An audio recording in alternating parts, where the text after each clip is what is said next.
Hello, beloved. It's me, James, and it's time for me to share some thoughts with you. It's at least my time to share some thoughts with you. Hope they'll be helpful. We're about 7 days into a new year. Now, you and I both know the calendar is a construct.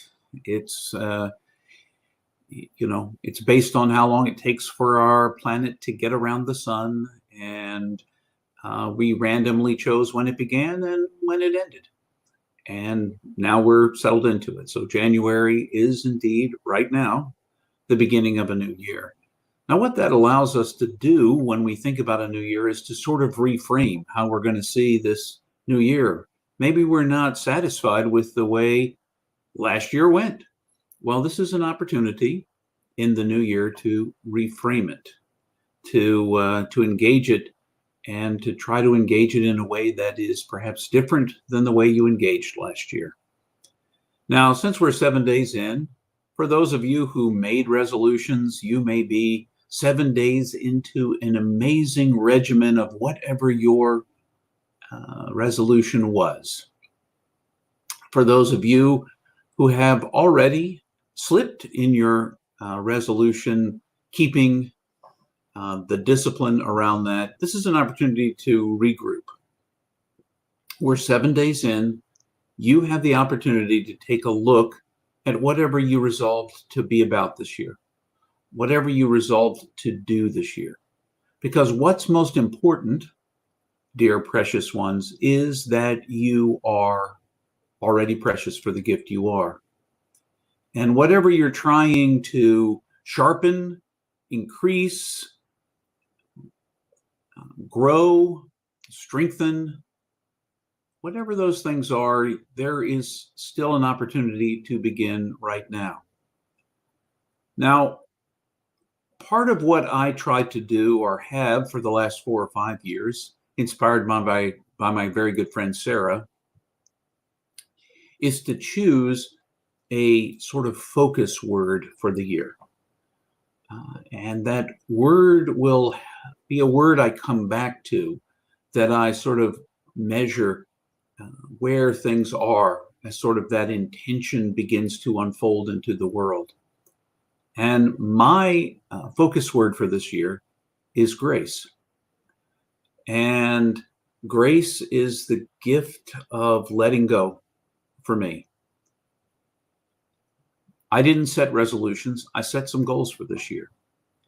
And part of what keeps me sometimes from succeeding in the goals I set is my Enneagram type. Let's not get all bogged down. You can read about it, but I'm a 7. And 7s like to have lots of choices, lots of possibilities, not to be boxed in. So if I set a goal that sort of makes some part of me within feel boxed in,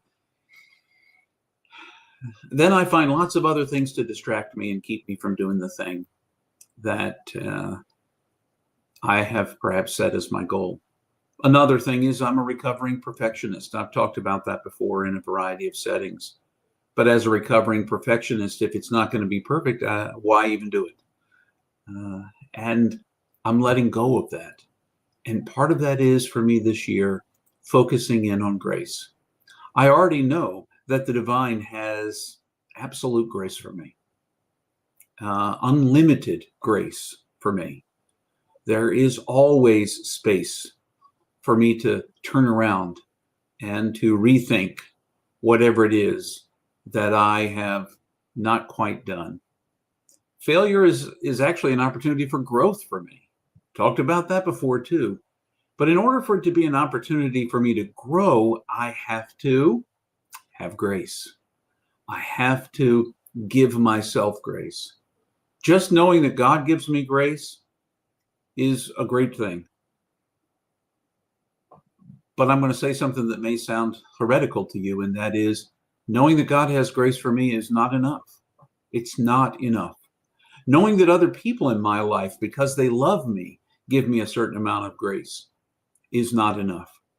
I need to have grace for myself. And then as I develop more fully, having grace for myself, I can have grace for others. So to come back around for me, as I've begun to set goals, some writing goals for myself, some content goals for myself, both on my website and in other locations, as I've set some of those goals, I have noticed the distractions that I am quick to jump on. I have noticed this procrastination that comes from my recovering perfectionist self. I've noticed those things. And in the past, the pattern that would emerge in the midst of that would be for me to beat myself up about it. I'm pretty good at that. I don't know about you. Maybe you're pretty good at it too. When you aren't quite what you consider to be good enough, you didn't quite cut it. And instead of letting it go and trying again, I have to first have that moment when I rake myself over the coals, so to speak. Do I really need to do that? Do I? Do you? Do any of us really need to rake ourselves over the coal in addition to learning something? It's one thing to learn something. It's another thing to call ourselves names or other people, projecting our own sense of deficiency onto other people. It's a whole nother thing to just let it go. Okay, I made a mistake. I let myself be distracted for 15 minutes on, in a reel hole, REEL hole that I got sucked into. All right, those 15 minutes are gone. I can't get them back. Do I need to beat myself up about it? Do I need to shorten the amount of social media I allow, the time limit that I have set on my phone? These are all possibilities. But it doesn't help to set a different goal, to reapproach it. It doesn't help to add to it an overtone of negativity, an overtone of self-judgment, an overtone of judgment for someone else, a blaming. It's their fault that I haven't done this. Doesn't help at all. It doesn't, those things don't help. They may temporarily release your own sense of responsibility as you then can move forward. But each time you beat yourself up, you think less and less of yourself somewhere in there. So for me, my focus word is grace. It's grace. Yes, I haven't been writing all that I could have been. I haven't done all the things that I set as goals in this first 7 days. I have failed in some of them. I've let myself be distracted from some of them. And quite frankly, the first 5 days of the year, first 4 days of the year, I was on vacation. I was vacationing. I was taking some time to slow down and step back. So beating myself up because I took some time off to rest so I'd be more ready to gauge, that doesn't help either. Oh, what a circle. What a circle. And it's a circle that we all can get caught in.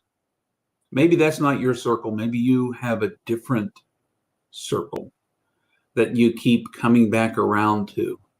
And it becomes the way that you beat yourself up. Think less of yourself. Judge yourself more. Or perhaps project your own self-judgment onto somebody else. That's a lot of what we do so that we don't have to feel bad about ourselves sometimes. Instead of any of that, give yourself grace. Take a little bit of my word, borrow it for 15 minutes, 5 minutes, 5 seconds, and use it. If you haven't made your goals in the first 7 days of this year, that's why there's a whole nother 358 days if you're going to bind it up by the year itself. So, what will you do about it? What will you do about it now? Now. That's all you've got is now anyway. You don't have the future yet, and you can't regain the past that you didn't do. You can be right here, right now. Give yourself some grace for whatever you haven't done, whatever steps you haven't taken, whatever ways you failed. Learn from the things you failed. Maybe you set your sights too high. Maybe you didn't set your sights high enough. reevaluate, and re-engage while giving yourself grace to have learned in the first 7 days some of the pitfalls that may be the real pitfalls of your resolving to do things or setting goals to do things. Reevaluate the goals and reapproach it. It's not too late. You have right now. Here you are. Here we are. Take this moment, give yourself grace, and re-engage. And as always, remember, you are infinitely precious and unconditionally loved for the gift you already are. You truly are a gift. Don't forget that. Give yourself some grace. Until our next time together.